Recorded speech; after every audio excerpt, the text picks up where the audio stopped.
நல்லா கேட்டுக்கங்க, உங்க ஒய்ஃபுக்கு ஹீமோகுளோபின் லெவல் ரொம்ப கம்மியா இருக்கு. அதனால முக்கியமா ஆட்டோட சுவரொட்டி ரொம்ப அவசியம். அண்ணே சவரொட்டி போடுங்கண்ணே. என்னது சவரொட்டியா? 1 கிலோ சவரொட்டி போடுங்க. 1 கிலோ சவரொட்டியா? ரெண்டு தம்பி அங்க பாரு. எதுக்கு இவ்வளவு பேர் நின்னுட்டு இருக்காங்க? கறி எல்லாம் இத வாங்குறதுக்கு தான் நிக்கறாங்க. இத வாங்குறதுக்கா? ஆமா. ஏங்க இத இத்தனை பேருக்கு எப்படிங்க அப்படி தருவீங்க? அவங்க ஒய்ஃபுகளுக்கு ஹீமோகுளோபின் கம்மியா இருக்கான், அத வாங்குறதுக்கு வந்திருக்காங்க. எப்படிங்க? நடக்க அதனால தான் ப்ரீ புக்கிங்ல போயிட்டு இருக்கு. அவ்வளவு அங்க பாரு, பேட்மேன் நிக்கறான் பாரு. என்னப்பா எதுக்கு வந்த?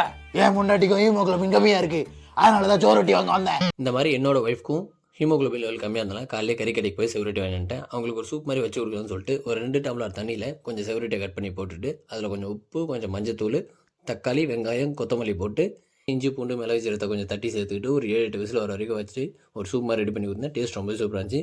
உங்களுக்கு செவரட்டி பிடிக்குன்னா இந்த வீடியோ லைக் பண்ணிக்கோங்க. நெக்ஸ்ட் ஒரு சூப்பரான வீடியோவில் பார்ப்போம். Tata, bye bye.